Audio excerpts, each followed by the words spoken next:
Wamalwa has got no moral authority to lecture the Ken farmers now on what should be done because he slept on duty. He slumbered. Yes. Alingorota kwa kazi. Miaka 18. 18 good years. Yes. Akiwa waziri ya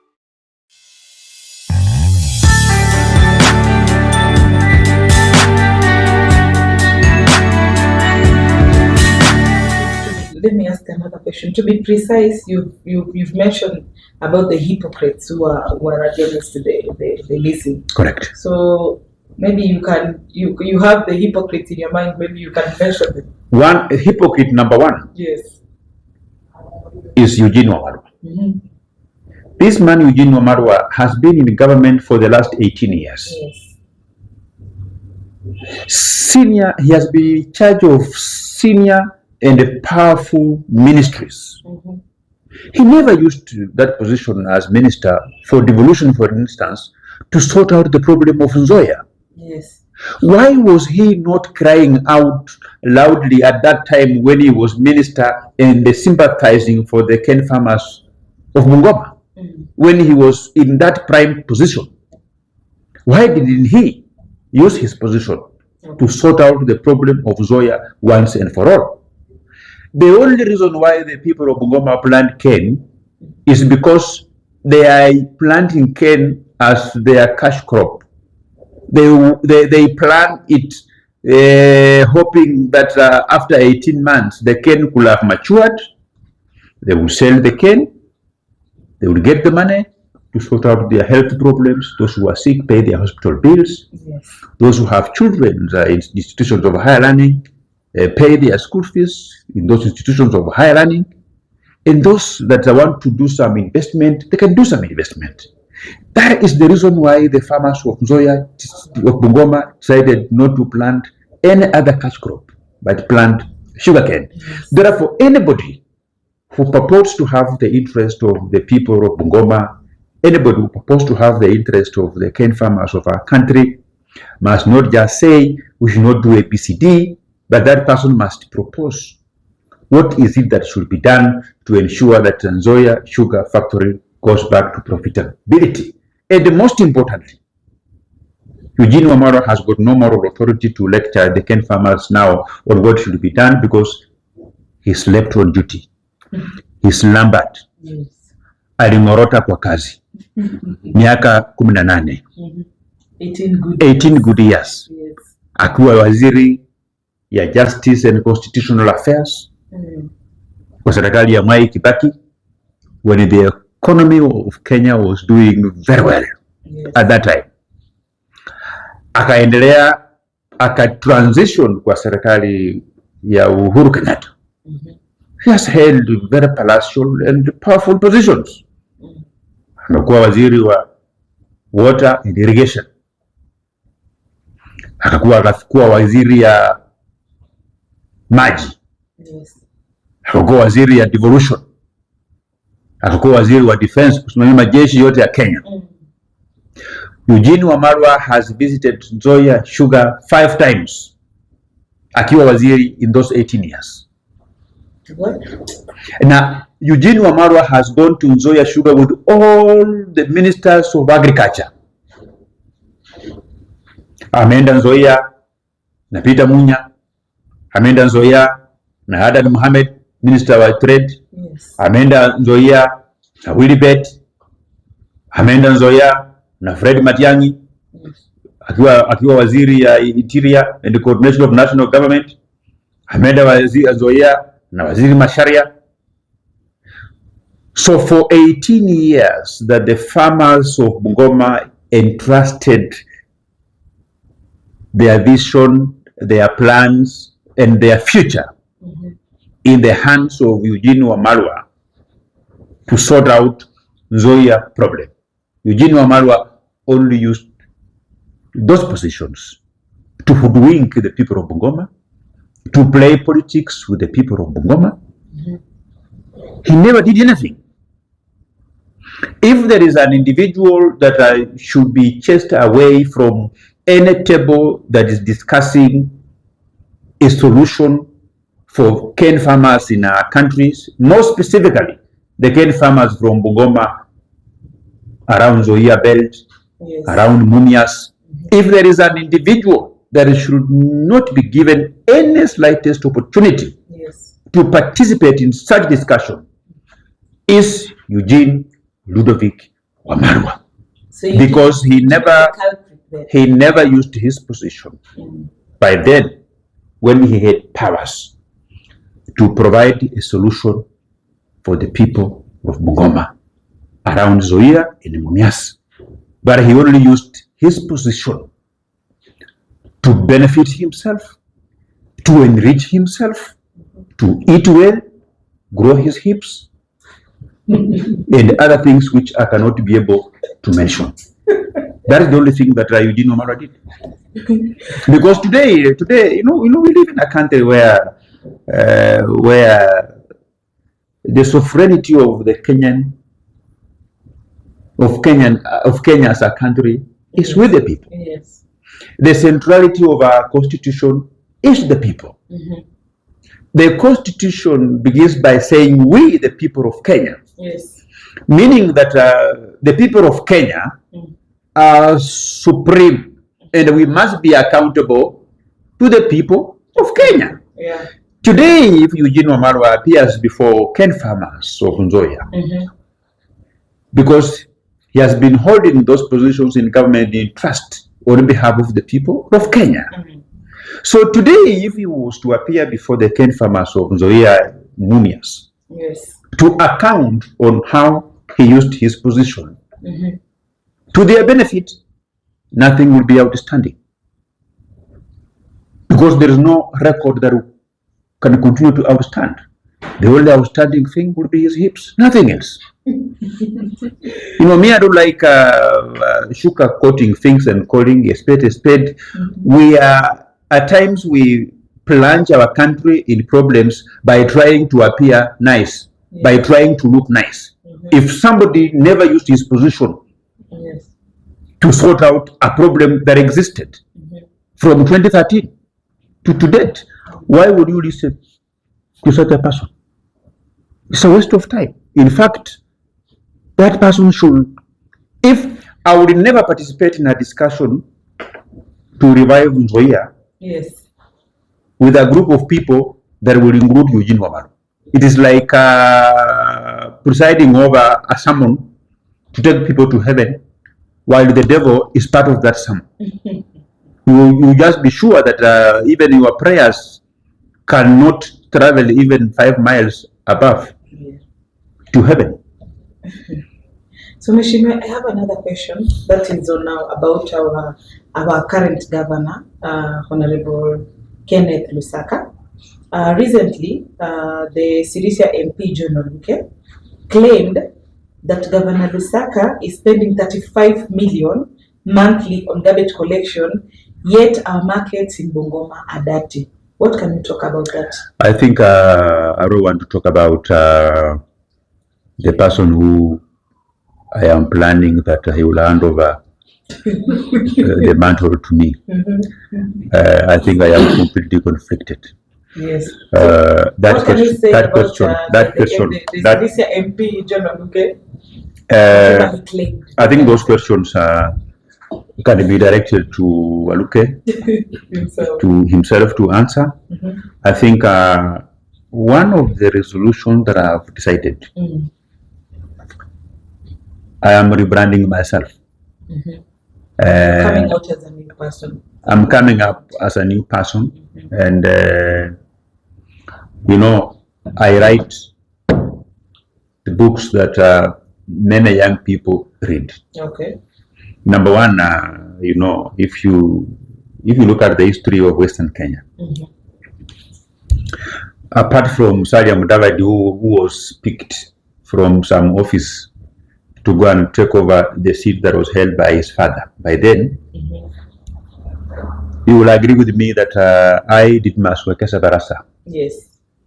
I was the first youngest member of parliament elected by the people from Western Kenya. Wow, that's a congratulations. In 2017, I was elected at the age of 28. Wow.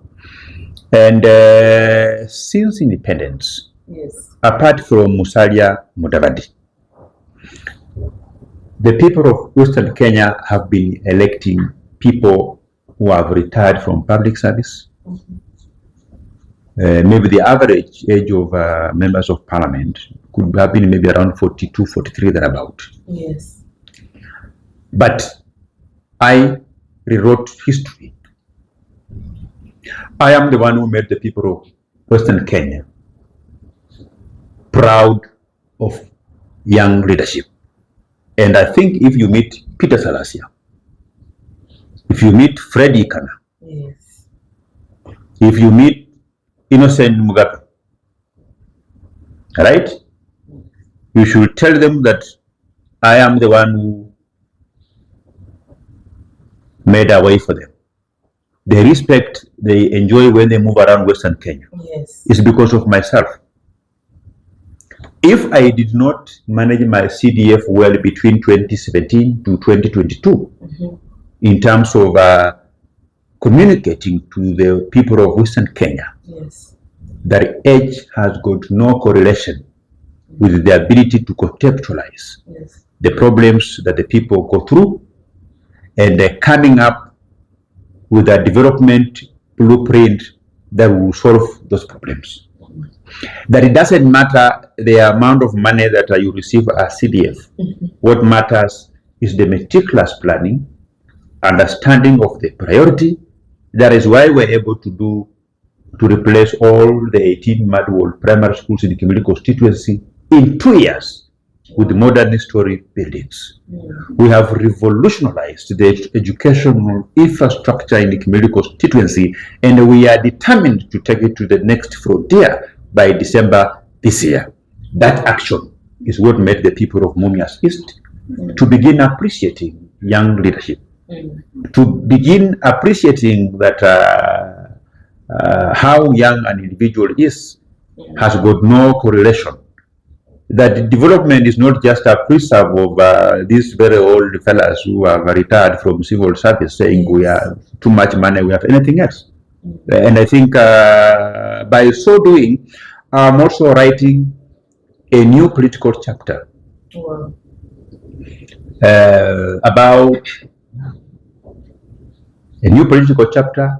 about running a campaign based on objectivity, based on the premise to solve a public problem as opposed to pulling other people down. Somebody can say that I'm trying to pull Eugene down. I'm not pulling Eugene down. Eugene Wamalwa is not a minister. Eugene Wamalwa doesn't hold any position that you can say I'm pulling him down. And I'm just saying things which I will never do again. And let me tell you also, the same way I made the Western voters to respect and listen to young leaders, to young political aspirants, it's the same way that I can say leaders from our voters from our region seem to be disillusioned. They seem not to be excited by a mention of the names of many leaders from their area, because they feel they are on their own. They are not being assisted because of the people who held palatial positions, but they don't use them to improve the life of the people of Western Kenya. And one man that features in terms of being a very bad model, not a role model, but a very bad model, is Eugene Wamalwa. You know, even going to heaven, when you are a bishop or a pastor, you will be put to task to explain how many demons you cast from people, how many healing sermons and deliverance sermons you conducted using that position. That is what will determine whether you sit on the right hand side of God or left hand side of the Lord. So we are simply saying that any slightest opportunity that you get as a leader, you must make the people that elected you proud. Don't make them regret why they elected you. Okay. You know, and you have had, and you see, I have had some people say that the way we are seeing is like Ditmas Barasa is likely to be the governor of Bungoma, and they have been wondering about that maybe the people of Bungoma are not good people, they are bad. Why will they elect an individual that some say they saw me on TV, sijui slapping, sijui an individual. Some even begin to say sijui nisafirisha mtu sijui mbinguni sijui wapi. You know, What can you say about that? You know, those stories about sijui nisafirisha mtu, those things went before a competent court. Yes. They were thrown out. They were thrown out. Yeah. The issues of mislapping who, it has no correlation with my ability to put into perspective public problems and coming up with proper policies and the development to solve those public problems as if they never existed. There is no correlation. No, there is no correlation. I am not seeking for a position to take people to heaven. You know? Yes. You know? So the people of Bungoma are alive to the fact that the only thing that need to be put into consideration when you are evaluating the suitability of an individual being a governor is, does this person have a history of plundering public resources? Does this person have a history of abuse of office? Yes. Where you use your office to, in a manner that is completely an abuse. You use your office only to benefit people from a particular region, particular class. You use your office to as an avenue for members of your family to come and do business with you. And I think if that is going to be a guiding principle, then I am the most suitable candidate to be governor of Bungoma. Because my main competitor, who's Wycliffe Wagamati, our former governor for Bungoma, in the last 2 weeks, you saw him, he was from marched to the regional offices for ESCC to record a statement on the plundering of public resources that was supposed to improve the life of the people of Bungoma. He was also accused of is being investigated for abuse of office. He used his offices to allow his brothers, including his father, to be the major trading partners with the county where he presided over as governor. You know, you saw a letter from Asset Recovery listing very many companies associated with him under investigation. You know, and he has been moving around saying that I am not suitable. I have never appeared before any investigating agency.